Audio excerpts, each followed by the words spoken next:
ચિંતનભાઈ એમને ચીન એરિયામાં બિયર્ડ એરિયામાં વાયરસના ઇન્ફેક્શનથી મસા થઈ ગયા હતા.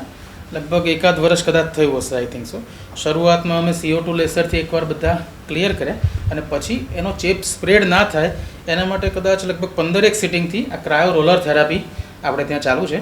અત્યારે તો ઓલમોસ્ટ ઓલ મસા બધા જ ક્લિયર થઈ ગયા. અત્યારે ક્યાંય એક પણ લીઝન દેખાતો નથી, પણ તેમ છતાં એક્ટિવ લીઝન નથી. પણ અંદર જો ચેપ લાગ્યો હોય તો એ 15 દિવસમાં ગમે ત્યારે ઉપર આવી શકે. તો એ આવે એના કરતાં એ ના આવે એના માટે પહેલેથી જ હજી 1-2 સિટિંગ કરીશું અને પછી એમને NOC આપી દઈશું કે હવે એ મસા નહીં થાય. એટલે હજી એકવાર તમારે આવવું પડશે.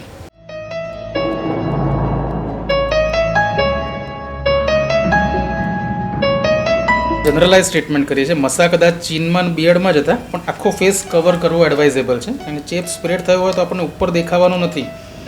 એ મસા થાય ત્યારે જ ખબર પડે. એ ના થાય એના માટે પહેલેથી જ અમે આખો ફેસ કવર કરી લઈએ છીએ. ક્રાયોથેરાપી પણ કરી શકીએ અથવા એને CO2 લેસરથી પણ બાળી શકાય.